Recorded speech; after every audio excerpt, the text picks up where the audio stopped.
They whispered gold digger behind crystal champagne glasses at the family Christmas gathering, not knowing I held the papers that would silence their privileged smirks forever. The revelation would transform not just their holidays, but their entire understanding of success, family, and judgment. The pristine snow fell softly outside the Thompson family's sprawling Victorian mansion in the prestigious Heights neighborhood of Burlington, Massachusetts. Crystal icicles caught the warm glow from imported Italian fixtures, creating a picture-perfect holiday scene that belonged on the cover of Architectural Digest. Inside, the 20-foot Christmas tree dominated the grand foyer, its carefully curated ornaments telling the story of old money and generational wealth. I stood in front of the antique mirror in the guest bathroom, adjusting my simple black sweater from Target, a stark contrast to the designer labels I knew awaited me beyond these doors. At 35, Elena Martinez Thompson didn't look like what most people expected of a corporate titan. My straight dark hair was pulled back in a practical ponytail, my makeup minimal, and the only jewelry I wore was my grandmother's silver pendant and a modest wedding band. No flashy diamonds, no obvious signs of wealth. The sounds of the Thompson family's annual Christmas Eve gathering filtered through the thick mahogany door, crystal glasses clinking, practiced laughs, and the subtle undertones of string quartet music. This year was different, though. This year, I wasn't just David's questionable choice of a wife, as his mother Caroline loved to whisper to her country club friends. I was the anonymous buyer who had acquired Thompson Manufacturing 3 months ago, the mysterious CEO who had been running their family company through a series of holding companies and proxies. Not even my husband knew. David worked in the company's legal department, a position he'd earned through merit rather than nepotism, unlike his cousins and siblings. He thought I ran a small but successful consulting firm, a convenient cover that explained my frequent business meetings and comfortable income without raising suspicions about my true role as the owner of a Fortune 500 company. I checked my phone one last time. A message from my CFO confirmed that the final documents had been signed. After tonight, there would be no more hiding, no more pretending.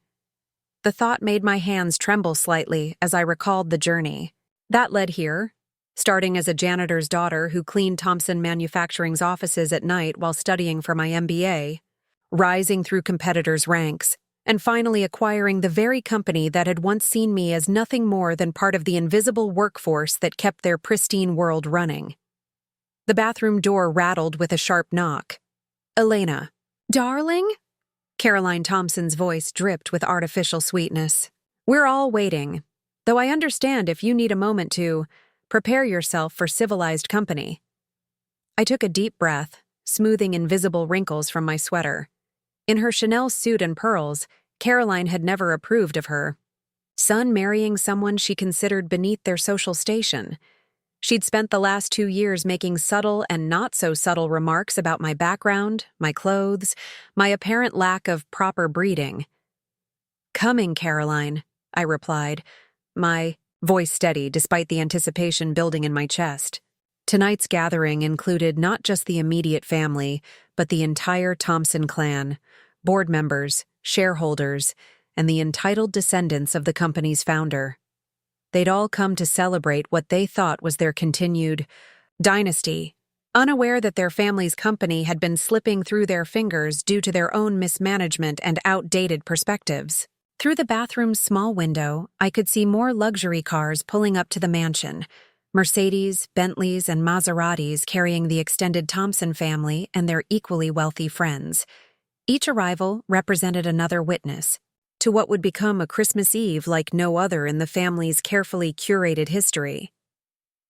I pulled out a small envelope from my simple clutch purse, the kind Caroline had once called quaint, with that particular tone that made the word sound like an insult. Inside was the document that would change everything: proof of ownership, restructuring plans, and the truth about who really controlled the company that had been the source of the Thompson family's pride for generations.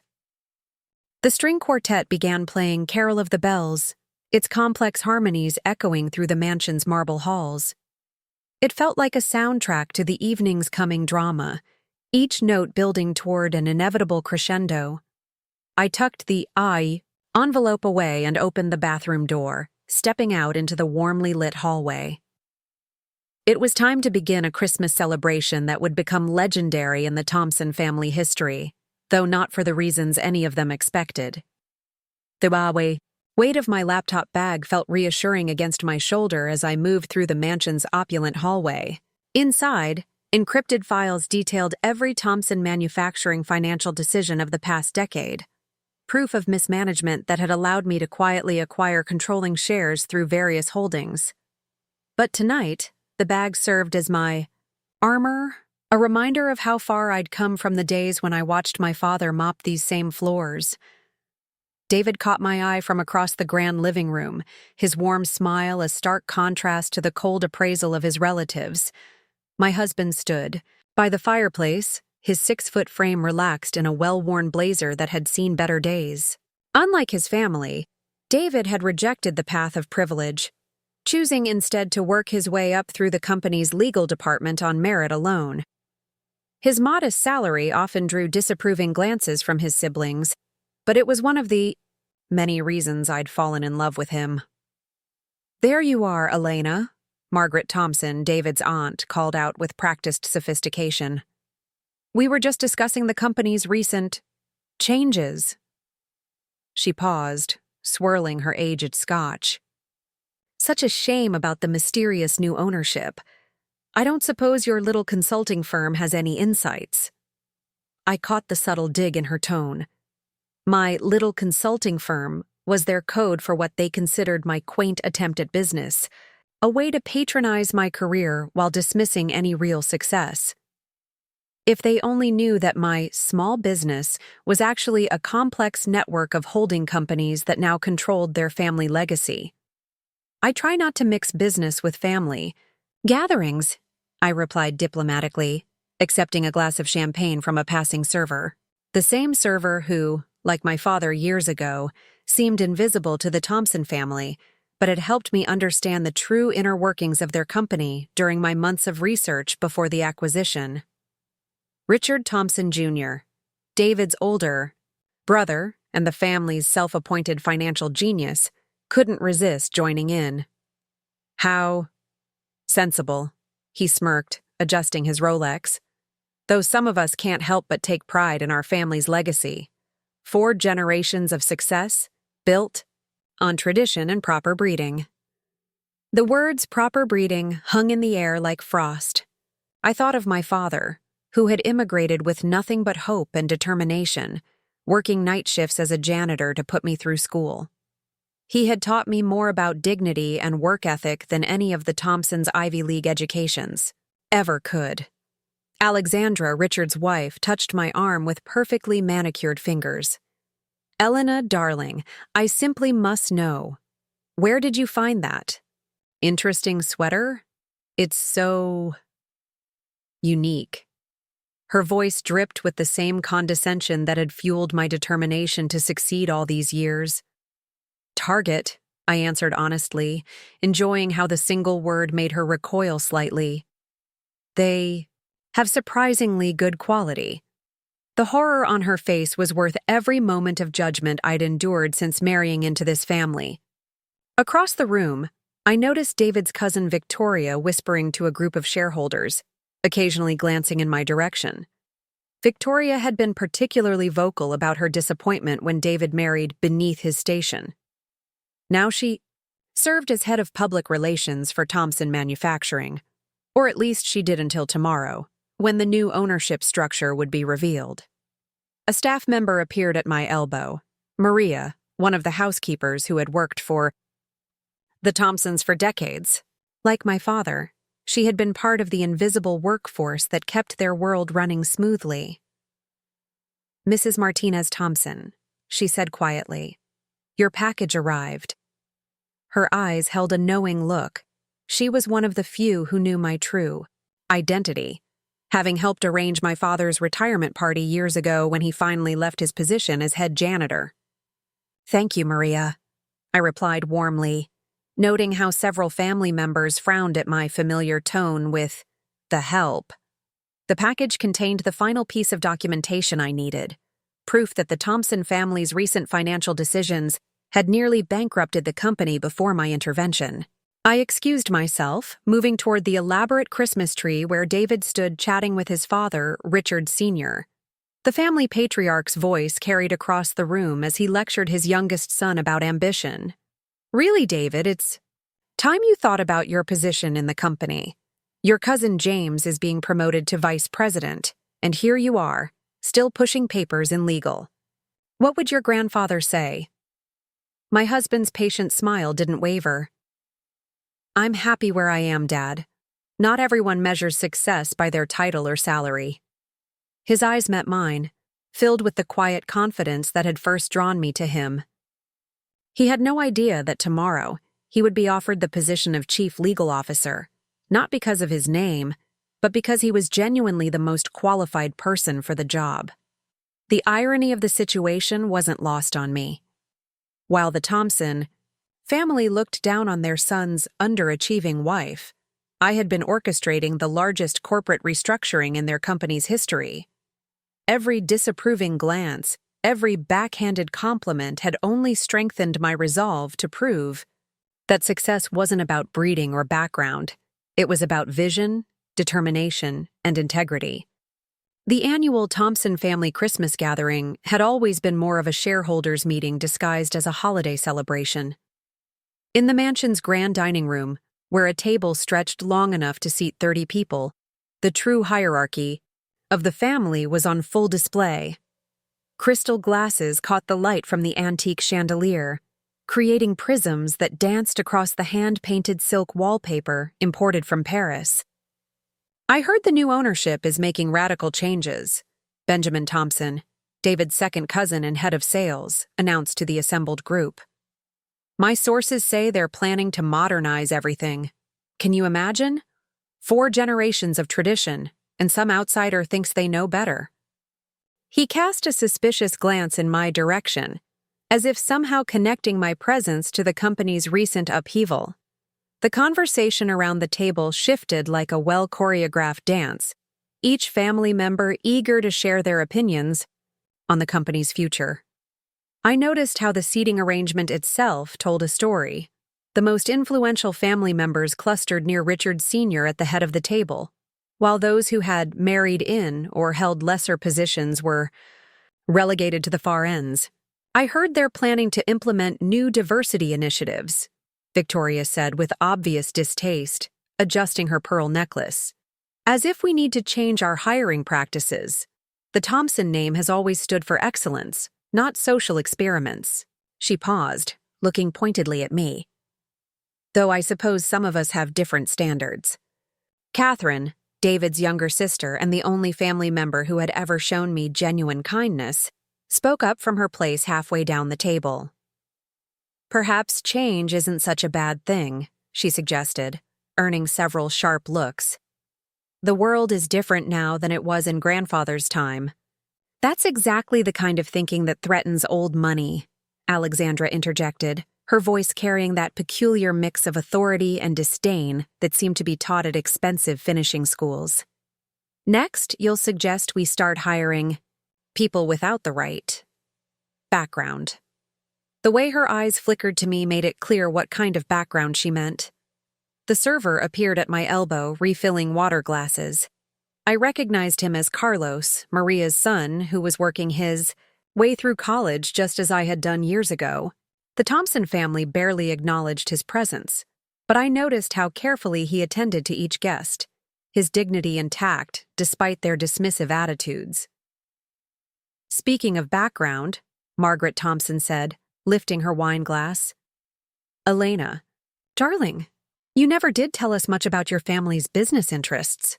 What did you say your father did before he retired?" The question was posed with fake sweetness, but the trap was clear. She knew exactly what my father had done for a living. The table grew quiet, anticipating my response.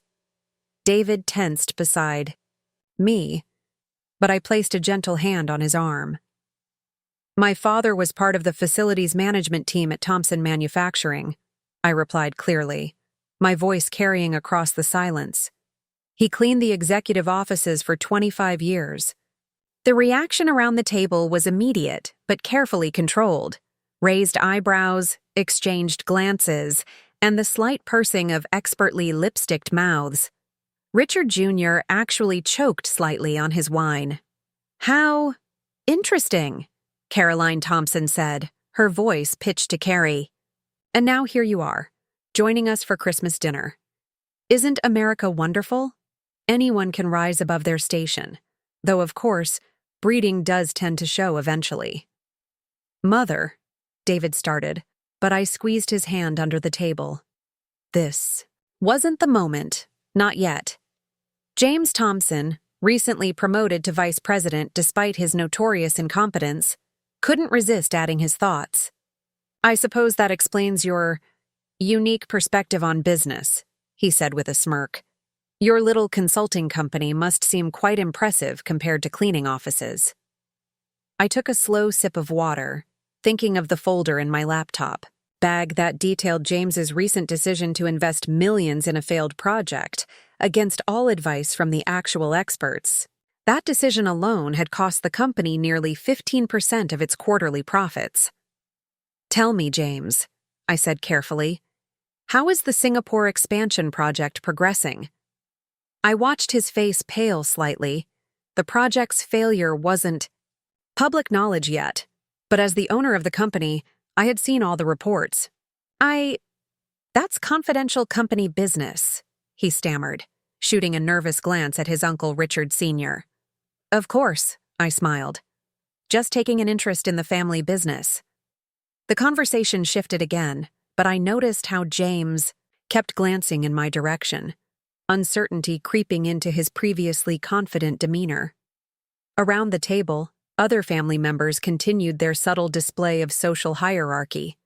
The way they spoke over certain relatives, the dismissive gestures toward those they considered beneath them, the careful alliance building disguised as dinner conversation. Carlos returned with the main course, and I watched as the family's mask of superiority briefly slipped to reveal their eagerness for the expensive meal. In that moment, they seemed less like the intimidating dynasty they pretended to be and more like what they really were. People desperately clinging to an image of themselves that was rapidly becoming obsolete. The elaborate dessert course arrived as the grandfather clock in the hallway chimed 9. While Caroline Thompson directed the staff with imperious waves of her hand, I discreetly checked my phone under the table. A message from my executive assistant confirmed that everything was prepared for tomorrow morning's board meeting, the meeting that would shake the very foundation of the Thompson family's carefully constructed world. I do hope you're not conducting your little business during family time, Caroline remarked, her eyes sharp despite her pleasant tone.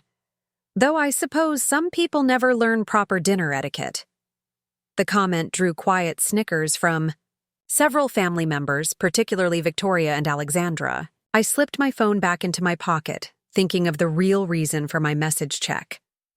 Across the city, teams of auditors were preparing to enter every Thompson manufacturing facility at dawn.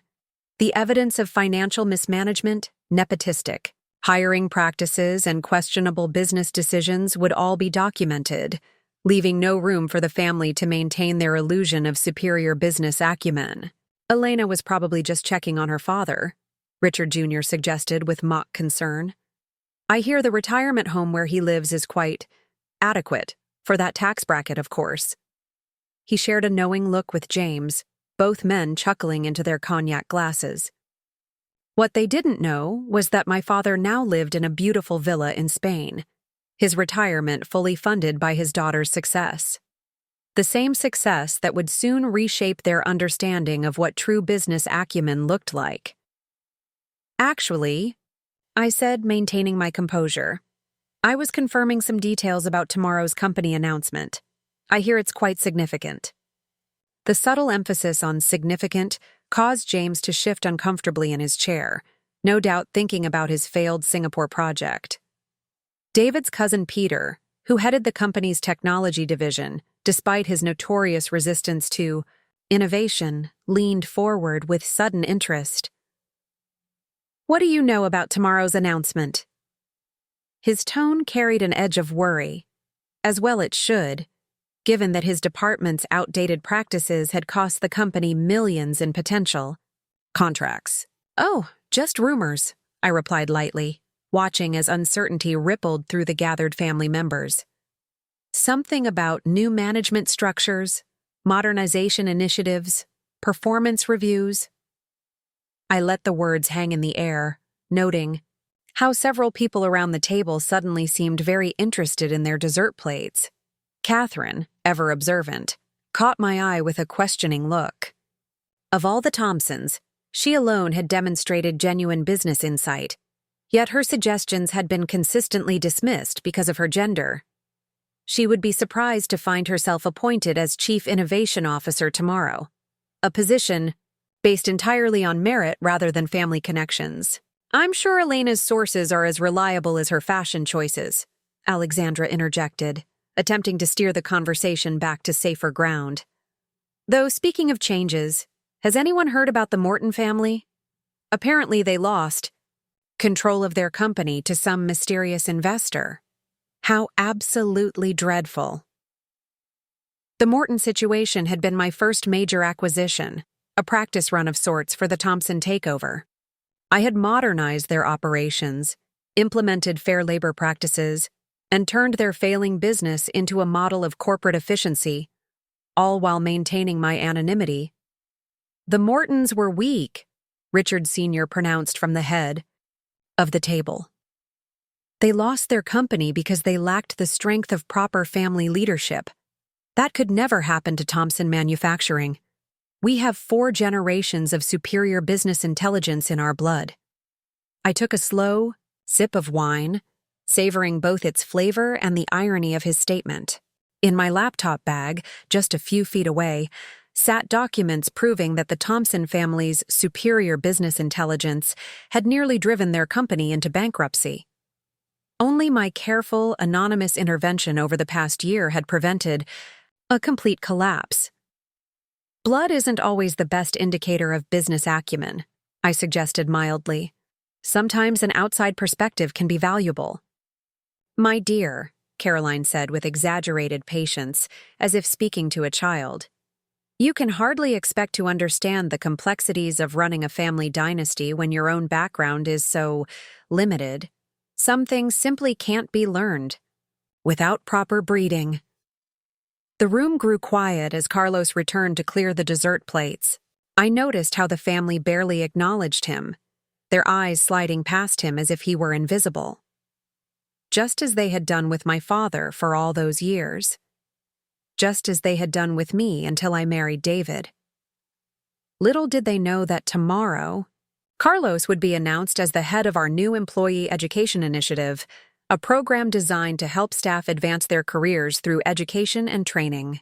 The very program that the Thompson family had repeatedly voted down as unnecessary expenditure. The hidden weight of tomorrow's revelations sat like a comfortable secret in my chest. Each dismissive comment, each condescending glance only served to reinforce the rightness of what was to come. As I watched the family continue their subtle power plays and social maneuvering, I thought about how this would likely be the last Christmas celebration of its kind at the Thompson mansion. As the evening progressed into the traditional gift exchange, the Thompson family moved to the grand living room where the massive Christmas tree towered over carefully arranged piles of expensive presents. The ritual had always been more about display than genuine giving, each gift a calculated statement about status and financial superiority. "Elena," Caroline called out with theatrical enthusiasm, "do come here, dear. We have something special for you this year." The way she emphasized special made several family members exchange knowing looks. I rose from my seat beside David, already anticipating what was to come. Victoria handed me an elaborately wrapped package, her smile sharp as cut glass. "We all contributed to this," she announced to the room. "We thought it was appropriate." The box was heavy, wrapped in designer paper that probably cost more than what they thought I made in a week. As I carefully unwrapped the gift, maintaining my composure despite the anticipatory silence, I revealed a leather-bound book. Its gold-embossed title read, "From Rags to Riches, a Guide to Social Advancement and Proper Etiquette for the Aspiring Classes." "We thought you could use some guidance," Alexandra explained with fake sweetness, "especially given your humble origins. The chapter on dinner party conversation is particularly illuminating." She glanced meaningfully at Richard Sr. "There's even a section on appropriate clothing choices for different social occasions." David started to rise from his chair, his face flushed with anger, but I caught his eye and shook my head slightly. This moment needed to play out exactly as they had planned it. Besides, the leather briefcase in my study contained documents showing how Alexandra had been embezzling company funds to support her shopping addiction, a fact that would come to light very soon. There's also a lovely chapter about knowing one's place in society, Margaret added, her voice dripping with false concern. So important for those trying to adapt to a different social sphere. She gestured to my simple black sweater as if it were evidence of some sort of moral failing. I turned the book over in my hands, noting its expensive binding and custom printing. "How thoughtful," I replied, my voice steady. "You must have put a lot of effort into this." "Well," Caroline interjected, "we all agreed it was necessary, especially after that embarrassing incident at the country club last month." She referred to the time I had called out one of their board members for making racist comments about the staff, an incident that had apparently scandalized their social circle. James couldn't resist adding his own barb. "There's an excellent section on appropriate career aspirations. Perhaps it will help you understand why certain positions in the company require a more distinguished background." He smoothed his custom-made suit, seemingly oblivious to the fact that his department had lost millions under his leadership. "I particularly enjoyed the chapter on financial prudence," Richard Jr. chimed in. "It explains why some people are simply better suited to managing significant wealth. Blood will tell, after all." The irony of his statement nearly made me smile, considering the reports in my laptop detailing his numerous failed investment strategies that had cost the company dearly. Catherine watched the scene unfold with growing discomfort, her hands twisting in her lap. She alone seemed to recognize the cruelty masked as generosity. "Perhaps we should move on to the other gifts," she suggested, but her voice was drowned out by the continuing commentary. "Of course, we don't expect miracles," Victoria added, sharing a laugh with Alexandra. "Some people simply aren't meant for certain social circles, no matter how hard they try to elevate themselves." She cast a meaningful glance at my simple gold wedding band, a stark contrast to her own ostentatious diamond ring. I placed the book carefully on the side table, noting how its presence seemed to dominate the room like a physical manifestation of their prejudice. The moment felt surreal. These people, so confident in their superiority, had no idea that I could buy and sell their personal fortunes several times over. "Thank you for this enlightening gift," I said finally, my voice carrying just enough edge to make several family members shift uncomfortably. "I'm sure tomorrow will bring many interesting revelations about social position and proper place in society." The subtle emphasis on tomorrow made James and Peter exchange nervous glances. They had probably started hearing rumors about the upcoming changes at the company, though they couldn't possibly imagine the full scope of what was coming. The gift exchange tension was interrupted by the arrival of Henry Blackwood III, chairman of the Thompson Manufacturing Board of Directors, and his wife Evelyn. Their unexpected appearance sent a ripple of excitement through the room. Henry rarely attended family functions, preferring to maintain a professional distance despite his long-standing friendship with Richard Sr. "Henry, what a delightful surprise!" Caroline exclaimed, quickly moving to greet them. The room's dynamic shifted instantly. with family members jockeying for position to catch the chairman's attention. It was like watching a perfectly choreographed dance of power and privilege. "I hope you don't mind us dropping by," Henry announced, his commanding presence drawing all eyes. Given tomorrow's board meeting, I thought it prudent to discuss certain matters informally first. His gaze swept the room, lingering momentarily on me before moving on, a dismissal I had grown accustomed to over the years. Richard Sr. immediately took charge, gesturing toward his private study. "Of course, Henry. Shall we step into my office? Elena, dear, why don't you help the staff clear away the gift wrapping?" The dismissal was clear, accompanied by knowing smirks from Victoria and Alexandra. "Actually," Henry interjected, "I'd like Mrs. Martinez Thompson to join us." The room fell silent, shock evident on every face. Given her connection to certain aspects of tomorrow's meeting, my heart raced, but I maintained my composure. Had Henry somehow discovered my identity? A quick glance at his inscrutable expression revealed nothing. David squeezed my hand supportively, though he too looked confused by this unexpected turn of events. "Surely you can't be serious, Henry," Richard Jr. protested. "This is a matter for actual board members and executives."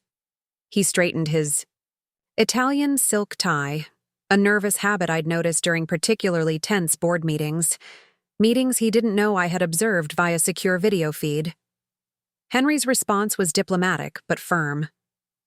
"I believe Mrs. Martinez Thompson's perspective could be valuable." He turned to me, his expression unreadable. "Shall we?" As I followed Henry and Richard Sr. toward the study, I could hear the whispered conversations erupting behind us. Alexandra's voice carried clearly. "What could she possibly contribute? She probably doesn't even understand basic corporate structure." The study was exactly what you'd expect from a man who prided himself on old money, dark wood paneling, leather-bound books, and the overwhelming scent of expensive cigars. Family photos lined the walls, generations of Thompsons staring down with identical expressions of entitled superiority.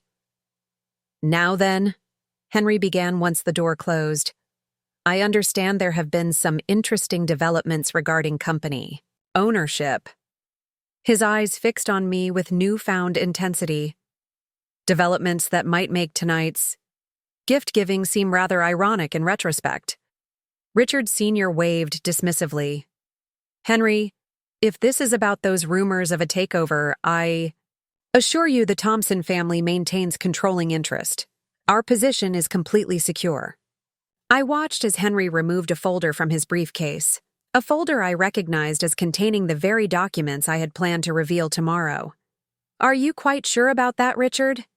He placed the folder on the mahogany desk. "Because these ownership records tell a rather different story." "What are you talking about?" Richard Sr. demanded, reaching for the folder. As he scanned the documents, his face paled visibly. This can't be right. These shell companies, these holding corporations." His head snapped up, eyes narrowing at me. "You." The moment of realization was everything I had anticipated and more. Henry's subtle nod confirmed my suspicion. He had figured it out days ago and had chosen this moment to reveal his knowledge. "Impossible," Richard Sr. spluttered, his carefully maintained composure cracking. "You're nothing but a janitor's daughter. You couldn't possibly—" "She's been quite brilliant, actually," Henry interrupted. "Building a corporate empire right under everyone's noses while they were too busy judging her background to notice. Her capabilities. Rather fitting, don't you think?" The study door burst open as Richard Jr. strode in, followed by James and Victoria, all drawn by the raised voices from within. The folder of ownership documents lay open on Richard Sr.'s desk, its contents transforming the room's atmosphere into something electric with tension and disbelief. "What's going on here?" Richard Jr. demanded, his usual smooth confidence wavering at the sight of his father's ashen face. "Dad, what are these papers?" He reached for the documents, but Henry smoothly intercepted them. "Perhaps," Henry suggested, his voice carrying the weight of authority. "We should move this discussion back to the main room. It seems the Thompson family Christmas celebration is about to take an unexpected turn." His slight smile in my direction confirmed that he was enjoying this moment almost as much as I was. Victoria's perfectly manicured hand flew to her throat, her social instincts sensing the shift in power dynamics. Surely we don't need to involve everyone in what must be a simple misunderstanding. Her eyes darted between me and the documents, a hint of fear creeping into her expression. "On the contrary," I spoke for the first time since entering the study, my voice steady and clear. "I think it's time we involved everyone." The authority in my tone made Richard Jr. step back involuntarily. It was the voice of a CEO, not the submissive in-law they had dismissed for so long. As we moved back into the grand living room, the other family members looked up from their post-gift exchange conversations. David rose from his seat, concern evident on his face. He started to move toward me, but something in my expression made him pause. "If I could have everyone's attention," Henry announced, his voice cutting through the murmured conversations. "It seems we have an important announcement that simply can't wait until tomorrow's board meeting." Caroline attempted to take control of the situation, her society manners kicking in. "Surely this can wait until after the holidays. We wouldn't want to spoil the festive atmosphere with business talk." She shot me a warning look, clearly trying to put me in my perceived place. "I'm afraid this can't wait, Caroline," I replied, stepping forward. The room fell silent at my tone. It was the first time I had ever directly challenged her authority, in her own home. "Especially given the generous gift you all gave me earlier." I picked up the etiquette book from the side table, its gold-embossed title catching the light. "Elena," Alexandra began, her voice sickly sweet. "Perhaps you should let the men handle these business matters. After all what?" I interrupted, enjoying how her eyes widened at my boldness. "After all, I'm just a janitor's daughter? Or perhaps, after all, I couldn't possibly understand the complexities of running a major corporation?" James shifted uncomfortably, no doubt remembering his earlier comments about distinguished backgrounds. Peter tugged at his collar, while Victoria's face had taken on an interesting shade of pale. "What my daughter-in-law is trying to say," Richard Sr. attempted to regain control, though his voice lacked its usual authority, "is that there appear to be some questions about company ownership that need to be addressed in a proper business setting." "Oh, there are no questions," Henry interjected, holding up the folder. "The documentation is quite clear. The majority ownership of Thompson Manufacturing has changed hands. Through a series of brilliant and entirely legal maneuvers, Mrs. Martinez Thompson has acquired controlling interest in the company." The silence that followed was absolute. Even the crackling of the fireplace seemed muted, as if the room itself was holding its breath. Catherine was the first to break into a smile, realization dawning on her face as pieces of the puzzle fell into place. David looked at me with a mixture of shock and pride, finally understanding why I had maintained my calm through years of subtle insults and condescension. His hand found mine, squeezing it supportively as we faced his family together. "This is absurd!" Richard Jr. was the first to explode, his face flushing red with anger. "She's lying. This is some sort of cheap manipulation." He stormed toward me, jabbing his finger in my direction. "You really expect us to believe that a woman who shops at Target owns our company?" David stepped forward protectively, but I placed a gentle hand on his arm. This was my moment to handle. The room crackled with tension as other family members began finding their voices, their perfectly cultivated Christmas celebration dissolving into chaos. "I demand to see those documents," Victoria shrieked, making a grab for the folder in Henry's hands. "This is obviously some sort of fraud. She probably forged them. That's what these people do, isn't it?" Her designer dress rustled as she moved, its cost equivalent to what she thought was my monthly salary. Caroline Thompson rose from her chair with regal indignation. I will not stand for this kind of disruption in my home. Elena, if this is some misguided attempt to elevate your status in this family— Status? I interrupted, my voice cutting through the chaos like a steel blade. Let's talk about status, Caroline. I opened my laptop bag, removing a series of reports. Shall we discuss the status of the Singapore project that James bankrupted? Or perhaps Peter's systematic rejection of technological advances that cost the company millions? Or maybe, I paused, looking directly at Alexandra, we should examine the creative accounting that's been hiding personal shopping sprees as business expenses? The room fell silent again, but this time it was the silence of guilty recognition. James had gone pale, while Alexandra's hands began to tremble around her champagne glass. You've been spying on us? Richard Sr.'s voice shook with rage. How dare you? How dare I? I stepped forward, power radiating from every move. How dare I protect my investment? How dare I expect competence and integrity from my executives?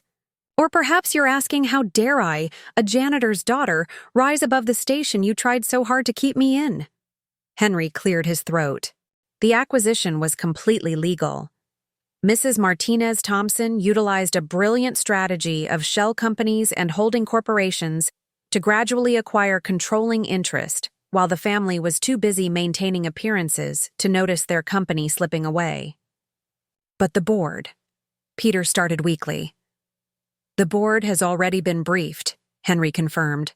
Tomorrow's meeting was merely a formality to announce the changes publicly. Though I must say, this Christmas revelation has a certain poetic justice to it.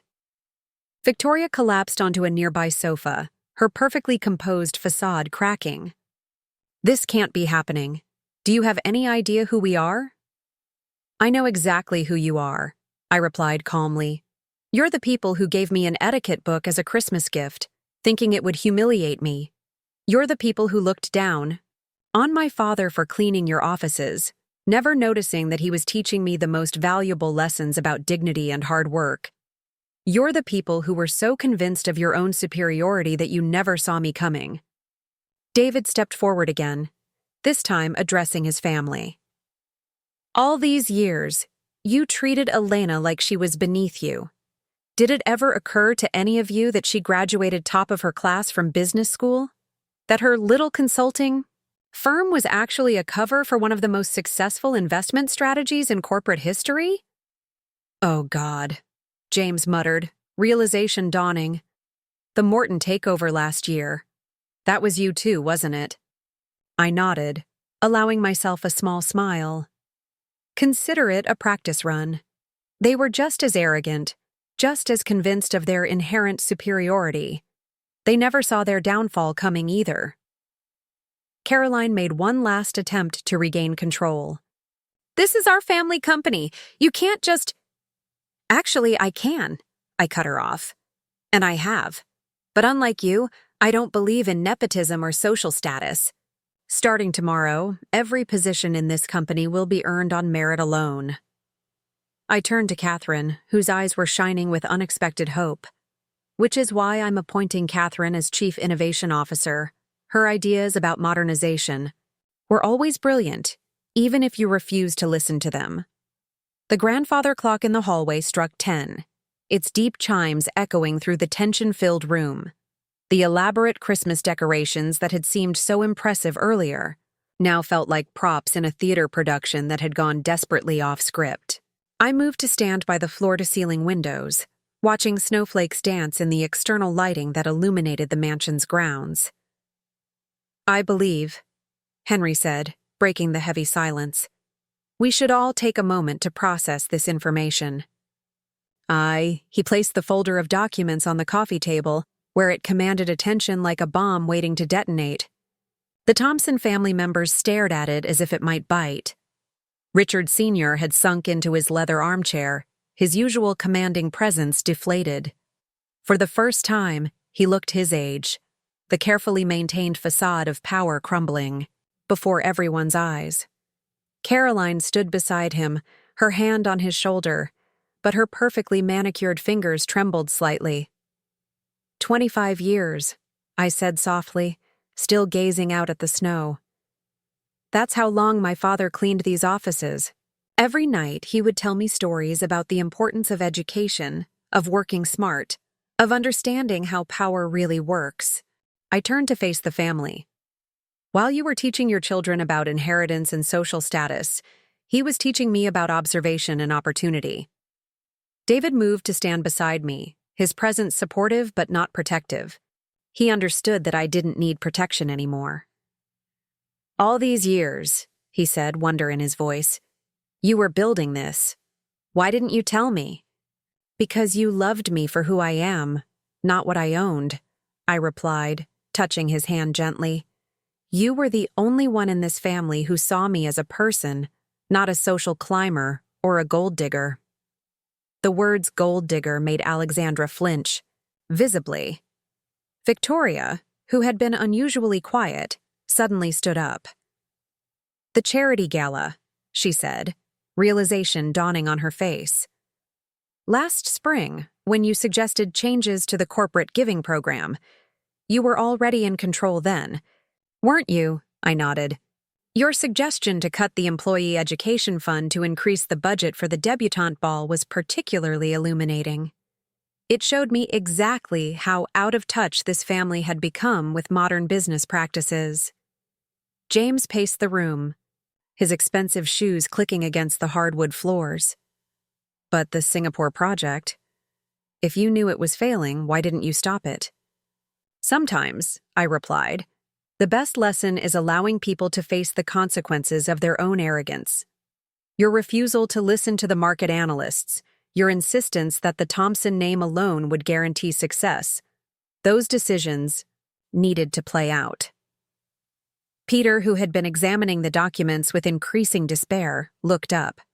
The technology upgrades I blocked, the ones Catherine proposed, will be implemented immediately, I confirmed, along with several other modernization initiatives that this family has resisted out of nothing more than stubborn pride and fear of change. Richard Jr. had been remarkably quiet, his usual arrogance replaced by a calculating look. There must be some way to challenge this legally. The family trust is ironclad, Henry interrupted. My law firm has reviewed every detail. Mrs. Martinez Thompson's acquisition strategy was perfectly legal, if brilliantly conceived. She simply understood something that none of you did. In the modern business world, actual competence matters, more than family names. Carlos appeared silently at the door with fresh coffee, and I watched as the family automatically ignored his presence, all except Catherine, who smiled and thanked him.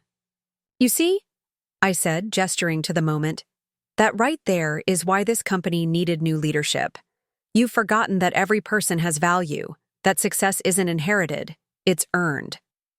The room fell into contemplative silence, broken only by the occasional clink of coffee cups and the distant sound of carolers somewhere in the neighborhood. The magnificent Christmas tree, with its perfectly coordinated ornaments and precisely placed lights, seemed to loom over the scene like a glittering witness to the family's humbling. I'd like to introduce someone, I announced, pulling out my phone and dialing a number. Someone who helped make all of this possible. The family watched in confused silence as I put the call on speaker. Dad, are you there? Right here, mija. My father's warm voice filled the room. The sound made several Thompson family members shift uncomfortably in their seats, particularly those who had openly mocked his former occupation. How's the Christmas revelation going? Richard Sr.'s head snapped up at the familiar voice. Robert Martinez? Our former janitor? The very same, my father replied, his voice carrying a hint of amusement. Though these days I prefer strategic facilities management consultant. That's what the company letterhead says anyway. Victoria's perfectly plucked eyebrows drew together in confusion. You've been consulting for the company? Since when? Since your cousin James started the Singapore project, my father answered. Elena needed someone who knew every inch of the company's operations, someone who had spent decades observing how things really worked, not just how they looked on paper. I watched understanding dawn on their faces as my father continued. You see, when you clean the offices of powerful people, you become invisible to them. They talk freely, leave documents out, never thinking about the man with the mop. 25 years of that, and you learn things, important things. Is that how you did it? Richard Jr. demanded, turning to me. Industrial espionage through the cleaning staff? Nothing so dramatic, I replied calmly. Everything was done legally, through public records and official channels. Dad simply helped me understand where to look, what questions to ask, which patterns to observe. The same patterns you would have seen if you hadn't been so busy maintaining your social calendar. Robert, Caroline began, her voice strained with forced politeness. Surely you understand that business is about more than just observation. There's a certain breeding, a certain background required. My father's laugh cut her off. Mrs. Thompson, with all due respect, that kind of thinking is exactly why your family lost control of the company. While you were teaching your children about social status, I was teaching Elena about hard work and strategic thinking. David, who had been quiet for some time, suddenly spoke up. I remember you, Mr. Martinez. You used to leave candy on my desk when I was working late in the legal department. You always knew when someone needed a kind word or a moment of encouragement. And you were the only one who ever said thank you, young man, my father replied warmly. That's why I told Elena she had chosen well when she married you. You saw? People as people, not as their job titles. Alexandra, still struggling to process everything, interjected. But the wealth required to purchase controlling interest. How could a janitor's daughter possibly? Investment returns compound, I cut in. Every penny I earned went into strategic investments. While you were spending fortunes on designer clothes and country club memberships, I was building a portfolio. The first small company I acquired led to a larger one, then another, and another. The Morton takeover provided the final resources needed for Thompson Manufacturing. You know what the real irony is? My father added. If any of you had bothered to really look into Elena's background instead of just dismissing her, you would have discovered her success. But you were so convinced of your own superiority that you never even Googled her name. Henry, who had been quietly observing, finally spoke. Robert, I owe you an apology. I was on the board when you requested funding for the employee education program 15 years ago. We dismissed it without proper consideration. Water under the bridge, Mr. Blackwood, my father replied graciously. Besides, Elena has already reinstated that program, with significant improvements. The room fell silent as the full weight of the situation settled over the family. Their carefully constructed world of privilege and presumed superiority had been completely upended, and by the very people they had looked down upon for so long. The silence in the room was broken by the sound of high heels on hardwood as Margaret Thompson strode purposefully toward me, her face a mask of desperate calculation. Surely we can come to some arrangement, she began, her voice honey-sweet. After all, you're family now. Perhaps a seat on the board, a significant position in the company. I already have those things, I interrupted gently. I own the company, remember? The statement hung in the air, its implications still sending aftershocks through the room.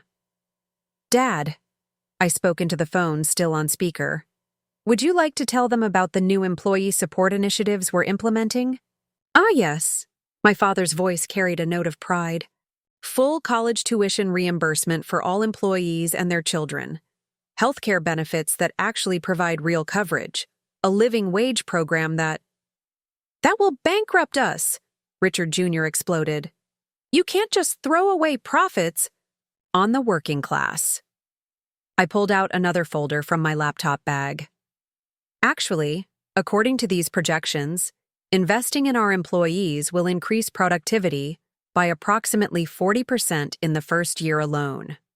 Happy, well-supported workers tend to be more productive. Isn't that right, Catherine? Catherine straightened in her chair. I've been saying that for years. The data from other companies clearly shows. Data? Alexandra scoffed. What about tradition? What about the Thompson family legacy? The legacy, I said firmly, of running this company into the ground. Through mismanagement and nepotism, that legacy ends today. Starting tomorrow, every position will be earned on merit alone. James, who had been examining the financial documents with growing horror, looked up. These numbers, they can't be right. The losses from my Singapore project were significantly worse than you reported to the board, I confirmed. You hid the true extent of the failure to protect your position. Just like Peter buried reports about our outdated technology causing us to lose contracts. Just like Alexandra's creative accounting to hide personal expenses. Victoria surged to her feet. You've been spying on us all this time, gathering information, plotting behind our backs. I've been doing my due diligence as the majority shareholder, I corrected. Everything I learned came from official company records and legal channels. The fact that none of you bothered to notice the changing ownership structure speaks volumes about your attention to actual business matters. Henry, Richard Sr. appealed to his old friend. Surely you're not supporting this.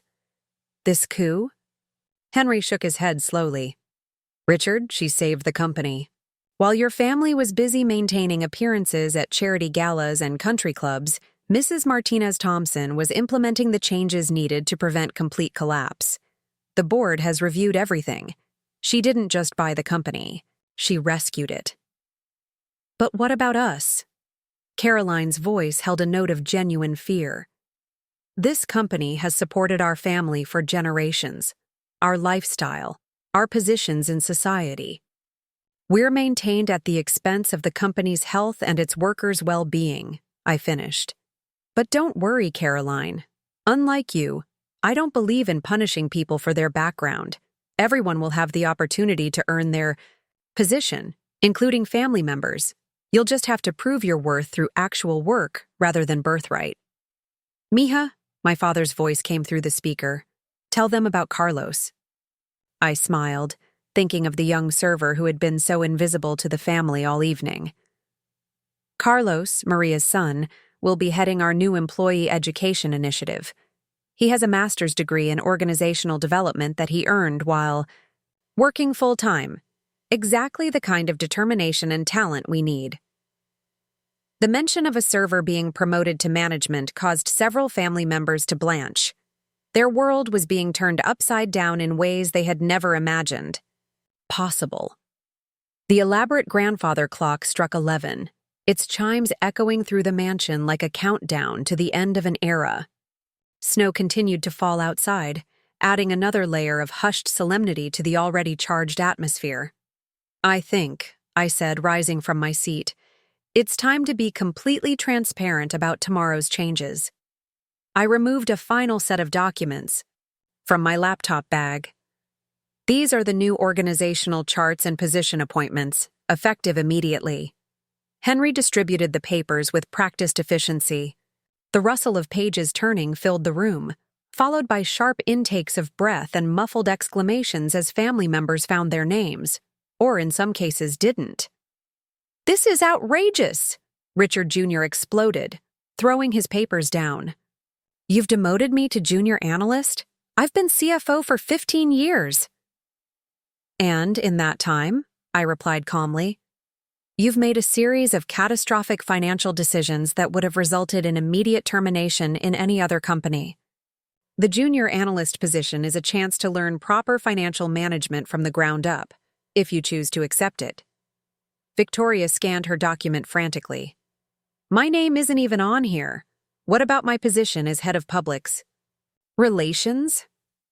That role will be filled by someone with actual public relations experience and a track record of successful crisis management, I explained. Though we are offering you a position in community outreach, where your social connections might be put to constructive use. Dad, David spoke up, his voice carrying across the tension-filled room. I see I'm listed as Chief Legal Officer. Because you earned it, I confirmed. Your legal work has been exemplary, and you've consistently demonstrated ethical leadership. The fact that you're a Thompson is irrelevant to the appointment.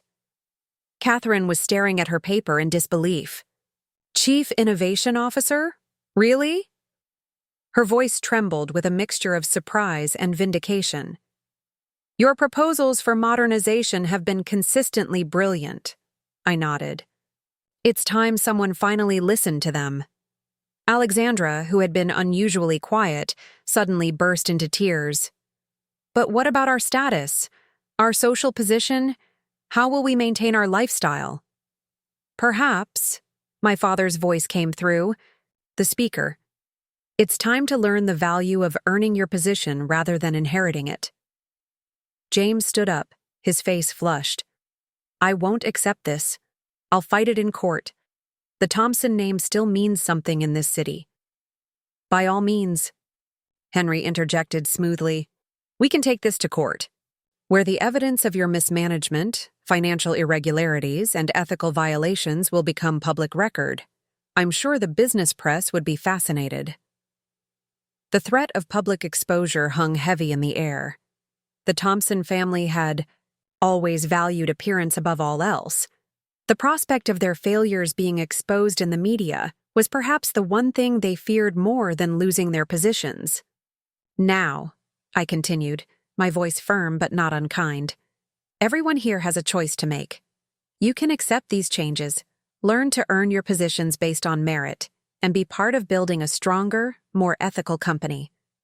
Or you can leave with your severance packages and try to maintain your lifestyle on what's left of your personal fortunes. Caroline, who had been silently watching her family's world crumble, finally found her voice. And what about the family traditions? The Christmas parties, the charity galas, all the social events that define our position in society? Those can continue, I assured her, but with a different purpose. Instead of showcasing wealth and status, they'll celebrate achievement and community contribution. The Spring Gala, for instance, will now focus on raising funds for employee education, programs rather than debutante balls. This isn't just about business, my father added through the speaker. It's about creating a company that values every person's contribution, from the CEO to the newest janitor. Something this family forgot long ago. Richard Sr. rose from his chair with the deliberate motion of a man carrying the weight of generations, his eyes fixed on the etiquette book still lying on the side table, the gift that now seemed like a prophecy of their own downfall. All these years, he began, his voice uncharacteristically subdued, we thought we were preserving a legacy. Instead, we were destroying it through our own arrogance. He turned to face me, decades of privilege warring with newfound humility in his expression. When David first brought you home, I saw only what I wanted to see, someone beneath our station. I never bothered to look deeper. The true irony, I responded, moving to stand by the Christmas tree, is that everything I learned about business came from watching your family's mistakes. Every time you dismissed an employee's suggestion because of their background, every time you chose status over substance, you taught me exactly what not to do. Victoria, still clutching her organizational chart, stepped forward. But what about our shareholders, our business partners? Once they learn that Thompson Manufacturing is being run by a janitor's daughter? I finished for her. They already know.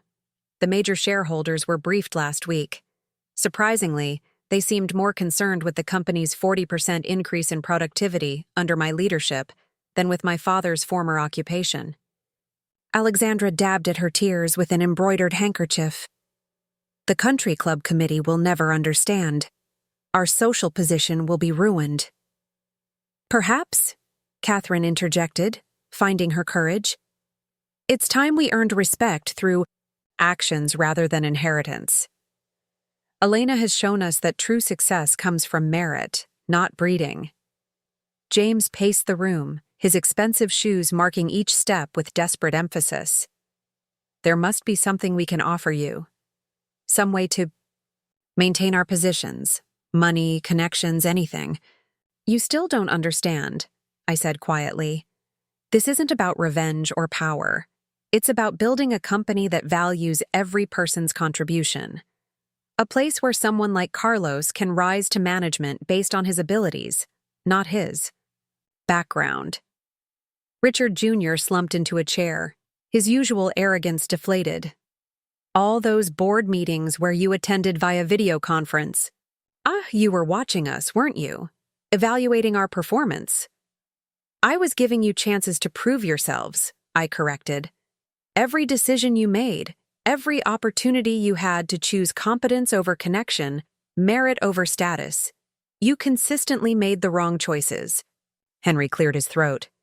The quarterly reports speak for themselves. Under Mrs. Martinez-Thompson's quiet leadership, the company has already shown remarkable improvement. The board is fully confident in her vision for the future. Caroline stood by the fireplace, her perfectly manicured hand gripping the mantel. And what about family loyalty? Does that mean nothing to you? Loyalty works both ways, my father's voice came through the speaker. Where was your loyalty to the employees who gave their lives to this company? To the people who cleaned your offices, served your meals, kept your world running smoothly? David moved to stand beside me, his presence a bridge between the old world and the new. Mother, father, all of you. Elena isn't destroying our family legacy. She's saving it by transforming it into something worthy of preservation. The weight of personal consequences settled over the room like a heavy snow, muffling the last protests of privilege and entitlement. Each family member faced their own moment of reckoning, their carefully constructed world of social superiority, crumbling beneath the weight of merit and accountability. The elaborate grandfather clock showed nearly midnight, marking the temporal boundary between the old Thompson manufacturing and its new future. I retrieved my laptop and pulled up a presentation that had been prepared for tomorrow's board meeting. Since we're all here, I began, connecting the laptop to the large television mounted above the fireplace. Let me show you exactly what changes are coming. The screen flickered to life, displaying the company's new organizational structure. First, I explained, as charts and graphs appeared on screen, we're implementing a complete restructuring of our corporate hierarchy. No more positions held purely through family connections. Every role, from entry-level to executive, will have clear performance metrics and accountability measures. Richard Jr. winced visibly as financial projections appeared. These numbers, they're impossible. You can't possibly expect this kind of growth while implementing all these employee benefits. Actually, Henry interjected, these projections are conservative. The pilot programs Mrs. Martinez-Thompson secretly implemented in our West Coast divisions have already exceeded these targets. Victoria leaned forward, her social mask cracking as she studied the data. The West Coast divisions? But they've been outperforming everyone else for the past 6 months. That was your doing? Simple, really, I replied. We promoted based on merit, implemented employee support programs, and created clear paths for advancement. Turns out, when people feel valued and see opportunities for growth, they tend to work harder. But the cost, Alexandra protested weakly. The employee education program alone must be astronomical. I switched to the next slide. Let me show you how the numbers actually work, by eliminating wasteful spending, like your personal shopping sprees charged to the company, Alexandra. We've freed up substantial capital. Add to that the savings from proper project management, unlike the Singapore disaster, and we're actually operating more efficiently than ever. Catherine studied the charts intently. These innovation initiatives, they're the ones I proposed 2 years ago. The ones the family board rejected as unnecessarily progressive. Exactly, I confirmed. And now they're driving our technological advancement, putting us ahead of competitors who are still stuck in outdated methodologies. Rather like this family has been. The screen shifted to show employee satisfaction metrics. Carlos appeared in a video testimonial, speaking eloquently about the impact of the new education program. The family watched in stunned silence as the young man they had barely noticed articulated a vision for employee development that put their old management style to shame. Starting tomorrow, I continued, every employee will have access to advancement, opportunities based solely on their abilities and dedication. The cleaning staff, the maintenance crews, the support personnel, they're no longer invisible. They're vital parts of our corporate community. Community? Richard Sr. scoffed. But his voice lacked its usual conviction. A company isn't a charity organization. No, I agreed. It's not. It's an ecosystem where every member contributes to overall success, something my father taught me while watching this family ignore the potential of their workforce. My father's voice came through the speaker again. Tell them about the mentorship program, Mija. Show them how real leadership works. The screen displayed the new corporate mentorship initiative, a program pairing experienced employees with promising talent from all levels of the company. The data showed improved retention rates, increased productivity, and strengthened company loyalty. This, I explained, is how you build a sustainable business, not through inherited privilege or social connections, but through developing every person's potential, even those you once considered beneath your notice. As the television displayed the final slides of tomorrow's presentation, a new sound filtered through the mansion, the arrival of cars outside. Through the frost-etched windows, we could see vehicles pulling into the circular driveway, their headlights cutting through the falling snow. I smiled, checking my watch. Right. On schedule. The family exchanged nervous glances as the doorbell chimed through the house. Carlos appeared at the doorway. Mrs. Martinez Thompson. They're here. His voice carried a new confidence, matching his straight posture and direct gaze. The Thompson family watched in bewilderment as their server transformed into a poised professional before their eyes. Who's here? Caroline demanded, her hostess instincts battling with her loss of control.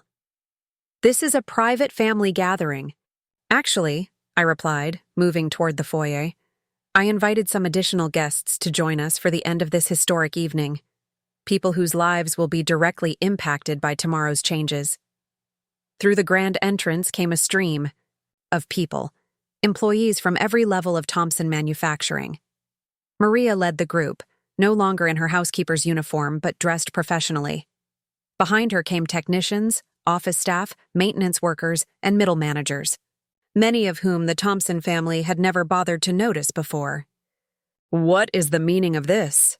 Richard Sr. sputtered, but his protest died as he recognized faces among the crowd. People who had worked for the company for decades, whose names he had never learned. These, I announced to the room, are the real pillars of Thompson Manufacturing. The people whose dedication and hard work have kept this company running while the family focused on social status and privilege. Maria stepped forward, her head held high. For 30 years, I've cleaned these offices, watched this family celebrate their successes built on our labor. Tonight, we're here to celebrate a new beginning. James shifted uncomfortably as he recognized some of the technical staff, the same people whose warnings about the Singapore project he had ignored. Peter couldn't meet the eyes of the IT team whose modernization proposals he had repeatedly dismissed.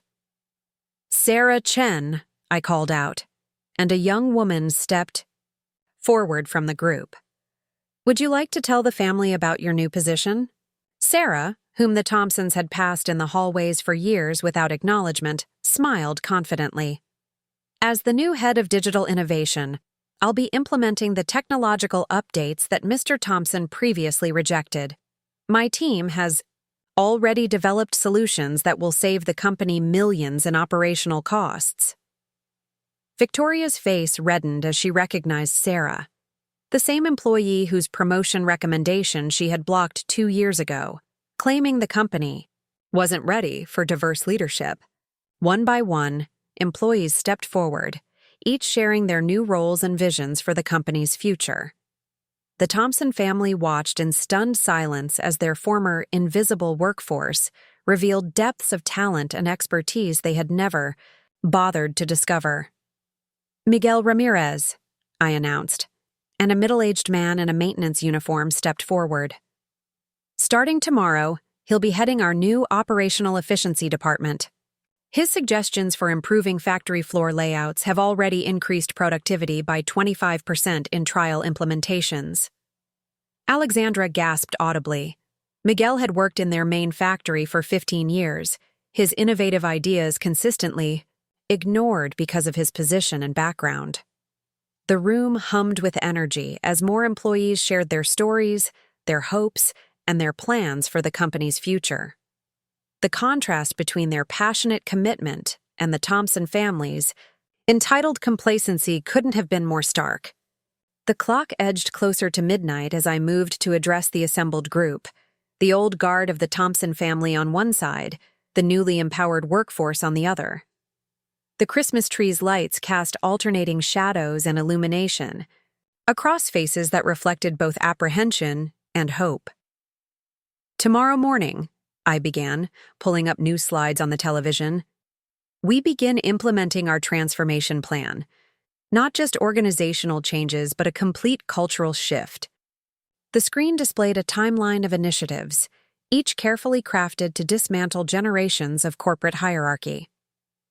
"Phase 1 begins at 9 a.m., I continued as detailed schedules appeared. "Every department will hold town hall meetings where new team structures will be announced, merit-based promotions, immediate salary adjustments, and educational opportunities will be implemented across all levels." Sarah Chen stepped forward again, tablet in hand. "I've already begun coordinating with IT teams worldwide.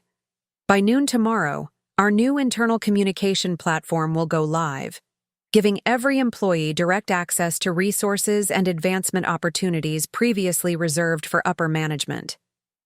Richard Jr. shifted uncomfortably in his chair. "This is madness. You can't just throw open the gates like this. There's a natural order to things." "That natural order nearly bankrupted us," Miguel interrupted, his voice firm. "While you were attending charity galas, we were watching millions wasted on vanity projects that ignored fundamental operational issues." The screen changed to show a series of efficiency graphs. "These improvements," I explained, "came from listening to our factory floor workers, the people who actually understand our production processes, the same people this family traditionally excluded from decision-making." Maria stepped forward, her presence commanding attention. "For years, we watched, we learned, we understood exactly what needed to change. The only difference now is that someone finally listened." David, who had been observing quietly, addressed his family. "Can't you see? This isn't just about changing management structure. It's about unleashing the full potential of every person who works for us." "Which brings us to phase 2, I continued, advancing the presentation. "Starting next week, we're implementing comprehensive training programs across all departments. Everyone, including current management, will have the opportunity to prove their worth based on actual skills and contribution." Victoria raised her hand, her voice strained. "And those of us who don't meet these new standards will be offered training and support to improve," I replied. "Unlike the old Thompson manufacturing, we believe in developing talent rather than discarding it. However," I paused meaningfully, "those who refuse to adapt, who cling to outdated notions of privilege and entitlement, will find there's no place for them in the new organization." Carlos stepped forward with a stack of documents. "These are the new employment contracts, reflecting our commitment to fair wages, advancement opportunities, and performance-based compensation. Every position, from entry-level to executive, now has clear metrics for success." The Thompson family watched in amazement as their former servers and maintenance staff displayed expertise and professionalism that shattered every preconception they'd held. Each new speaker revealed another layer of talent that had been hidden beneath the surface of their privileged assumptions. By this time tomorrow, I announced, Thompson Manufacturing will be operating under a completely new paradigm. One where success is earned, not inherited. Where innovation comes from merit, not status. Where every voice has the opportunity to be heard. As the presentation concluded, I gestured for everyone to be seated, transforming the formal Christmas gathering into something more intimate and meaningful. The contrast between the Thompson family's designer attire and the workforce's practical clothing seemed to fade as individual stories began to emerge. "Maria," I said softly, "would you like to share your story about your daughter's college education?" The longtime housekeeper stood, her dignity matching any society matron's bearing. "My Isabella," she began, her voice clear and strong. "Graduated top of her class in chemical engineering last month, thanks to the employee education program Mrs. Martinez Thompson secretly implemented. The same program this family voted against for decades." She turned to face Caroline directly. "The program you called a waste of resources at last year's board meeting." Caroline had the grace to flush, especially as Isabella herself stepped forward, a poised young woman whose brilliant research was already revolutionizing the company's manufacturing processes. Sarah Chen rose next, holding up a patent document. "This automation system I developed while working in IT support? The one Mr. Peter Thompson dismissed without even reading? It's now saving the company $2 million annually in operational costs." Peter seemed to shrink in his chair as Sarah continued. "Starting tomorrow, I'll be leading the team implementing it across all our facilities." One by one, employees stepped forward, each sharing a personal story of talent ignored, potential dismissed, or innovation suppressed under the old regime. Miguel spoke of safety improvements he'd suggested years ago, now finally being implemented. Carlos described his journey from server to education program director, his master's thesis becoming the foundation for the company's new professional development initiative. Alexandra watched in obvious discomfort as her former personal assistant detailed the shopping expenses she'd been forced to hide in company accounts. James couldn't meet the eyes of the Singapore project team members who had tried to warn him about the impending disaster. "Remember last spring?" a maintenance worker named Tom spoke up. "When I tried to tell you about the failing equipment in the East Wing factory? You said, and I quote, 'Know your place, worker.' Well, my place now is Facilities Operation Manager. And those repairs you ignored? They would have saved us from the 3-day shutdown in July." Richard Sr. raised his hand like a chastened schoolboy. How long have you all been planning these changes?" "They've been planning improvements for years," I answered. "You just never bothered to listen. Every person in this room has valuable insights, innovative ideas, and deep commitment to this company's success. The only difference now is that they have a leader who recognizes their worth." Victoria, who had been unusually quiet, suddenly spoke. "The marketing campaign that won industry awards last month. That wasn't from our usual agency, was it?" "No," replied a young woman stepping forward, one of the receptionists Victoria had routinely ignored. "That was my team's work. I have a master's in marketing communications, but under the old system, I couldn't even get an interview for an internal position. Now I'm heading our new in-house creative department." David watched these revelations with a mixture of pride and shame.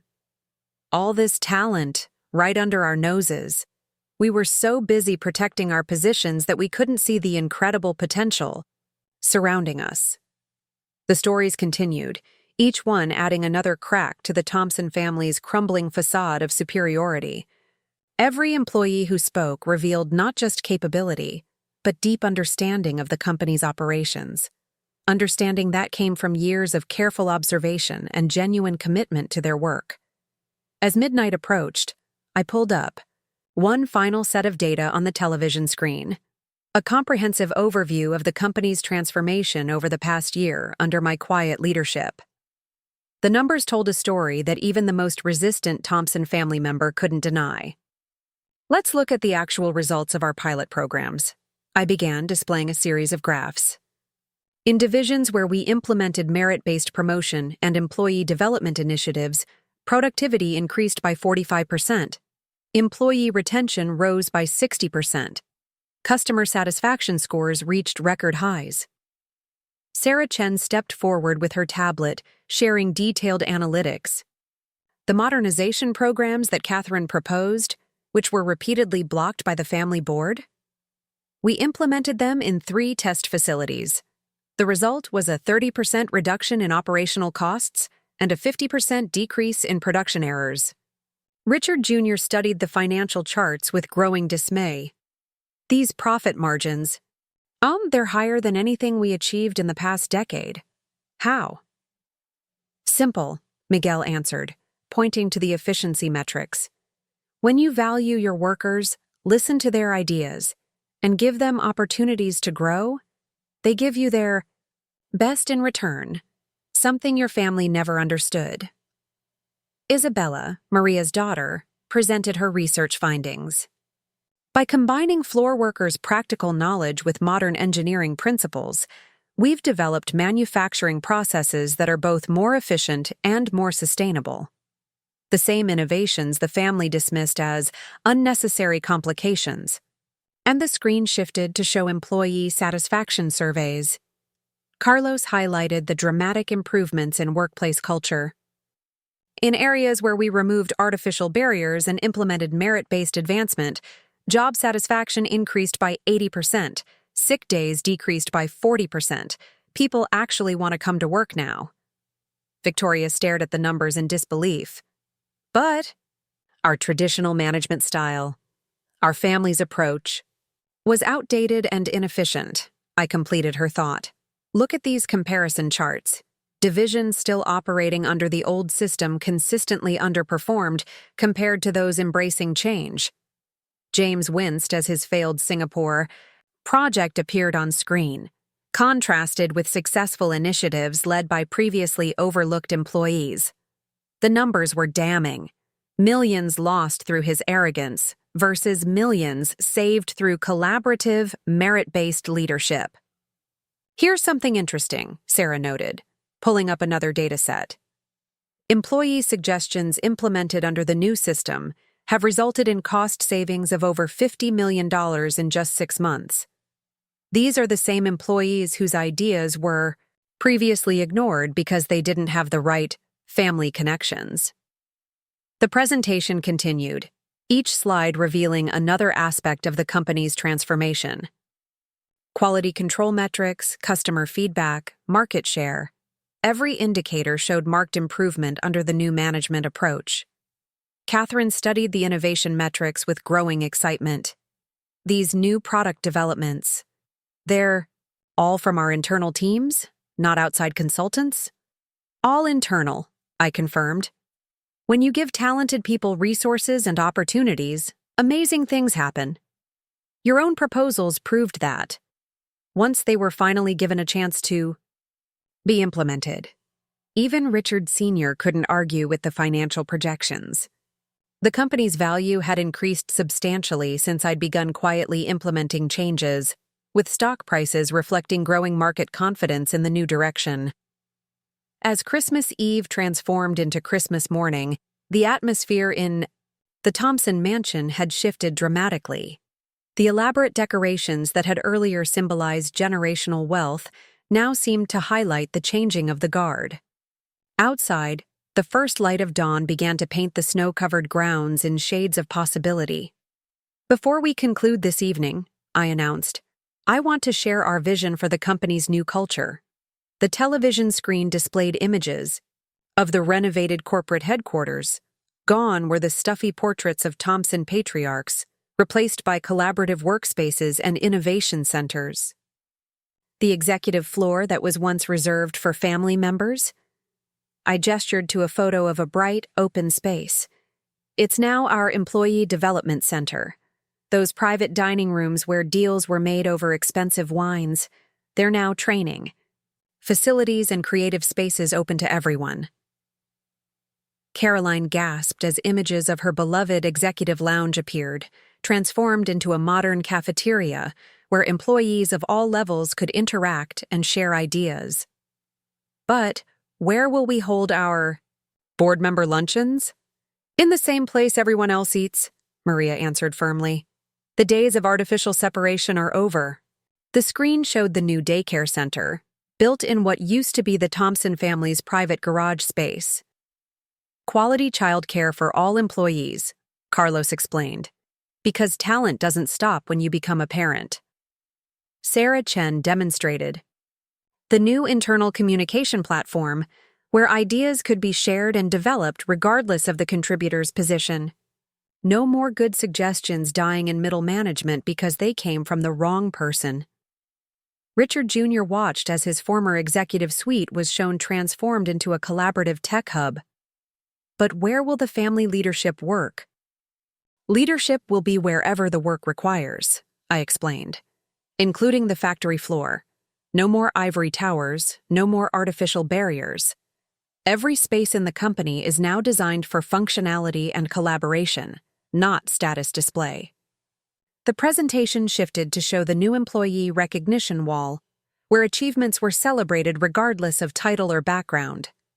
Isabella's groundbreaking research hung alongside Miguel's efficiency innovations, each contribution valued equally.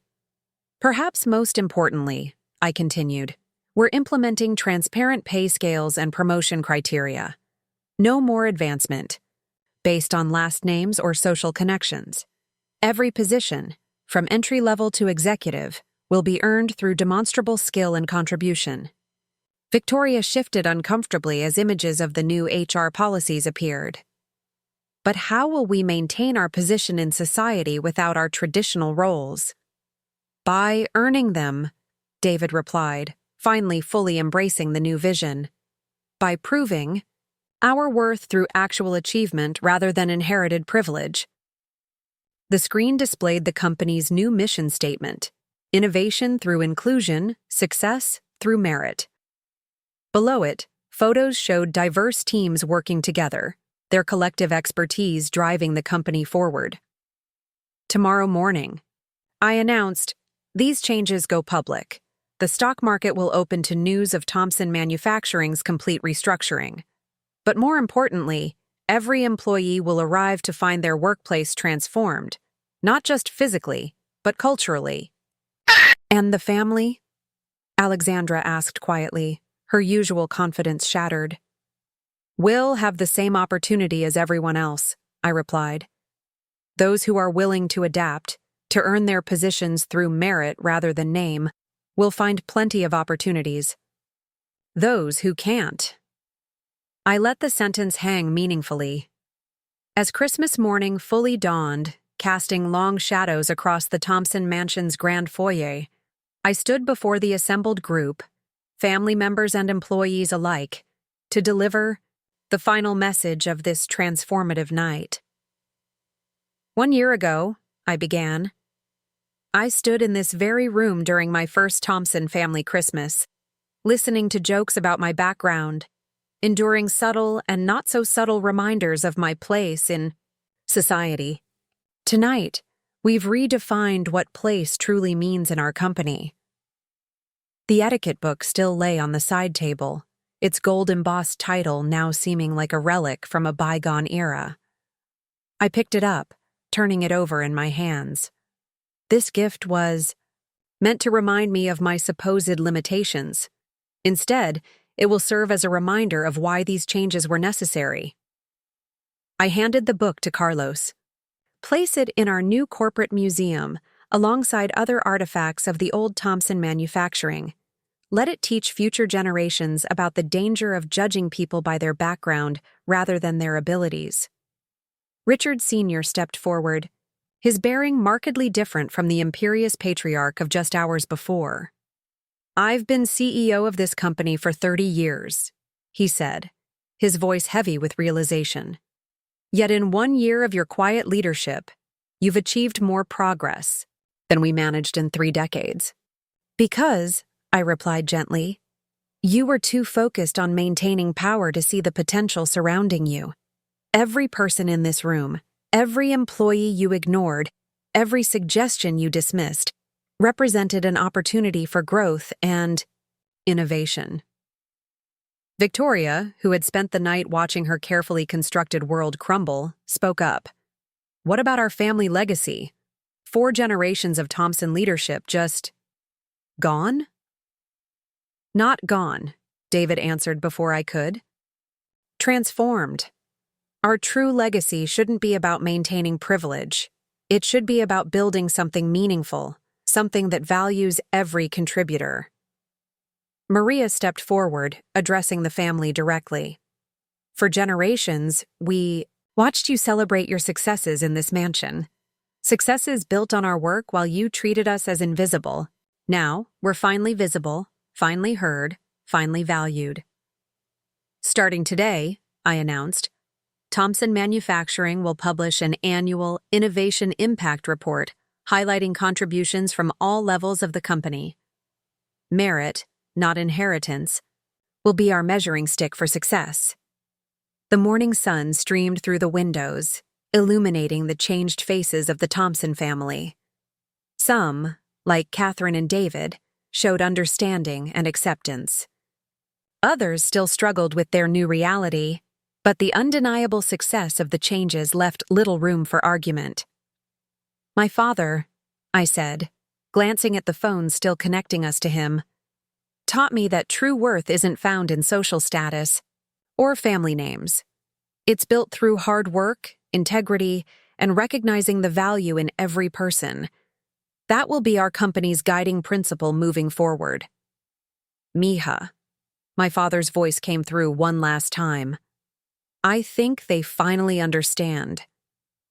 As the employees began to depart, preparing for the official announcement that would transform Thompson Manufacturing forever, I watched the family absorb the full impact of the night's revelations. Their Christmas gathering had become something none of them could have imagined, the end of one era and the beginning of another.